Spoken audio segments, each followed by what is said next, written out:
கல்லுப்பு மஞ்சள் தூள் போட்டு தண்ணி ரெடி பண்ணிக்கலாங்க. இது கூடவே வாழைக்காயை எடுத்து ஸ்கின்னெல்லாம் இந்த மாதிரி பீல் பண்ணிவிட்டு 1/4 இன்ச் கேப்பில் நம்ம இந்த வாழைக்காயை கட் பண்ணி இதை எடுத்து நம்ம ப்ரிப்பேர் பண்ணி வச்சுக்க தண்ணியில் உள்ளே போட்டுக்கலாங்க. பொட்டுக்கடலை மாவு, மஞ்சள் தூள், தேவையான அளவு உப்பு, பச்சரிசி மாவு ஒரு 2 ஸ்பூன், சாம்பார் பொடி ஒரு 2 ஸ்பூன், கூடவே நம்ம டேஸ்டியான பிரியாணி மசாலா 1 ஸ்பூன் அளவுக்கு சேர்த்திக்கலாங்க. இப்போ இந்த மசாலா ஃபுல்லாக மிக்ஸ் பண்ணிக்கலாம்.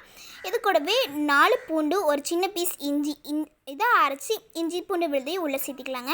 இது கூடவே தண்ணி ஆட் பண்ணி இந்த மாதிரி ஒரு ஃபைன் டெக்ஸ்சருக்கு மிக்ஸ் பண்ணி எடுத்துக்கலாங்க.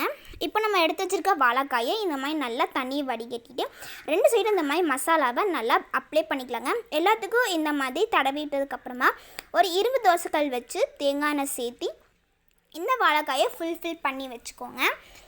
இரும்பு தோசைக்கல்லை செய்யுங்க, அப்போ தான் டேஸ்ட் நல்லா இருக்கும். இந்த புரட்டாசி ஞாயிற்றுக்கிழமையை மிஸ் பண்ணிடாதீங்க. ஒரு நான்வெஜ் ஃபிஷ் ஃப்ரை டேஸ்ட் தாங்க கிடைக்கும். பாய்.